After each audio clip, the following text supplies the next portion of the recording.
আসসালামু আলাইকুম, আমি নাসরিন সিদ্দিকী। তো আজকে আমার বার্থডে উপলক্ষে আমার বাচ্চারা স্কুল থেকে ফেরার পথে কেকটা নিয়ে আসে।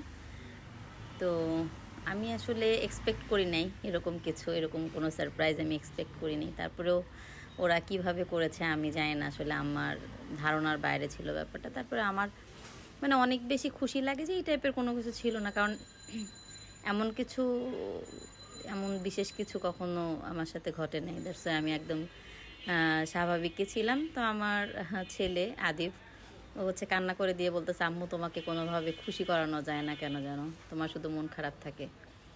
তো তারপর আদিফকে বুঝালাম আমি, আর বললাম যে না, অনেক ভালো হয়েছে। আপনাদের কেমন লেগেছে আমাকে একটু জানাবেন। আর আজকে তো আরও 1 বছর আগায় গেলাম, জীবন থেকে অনেক সুন্দর সময়গুলো চলে যাচ্ছে। আসলে সবাই ভালো থাকবেন। আল্লাহ হাফিজ।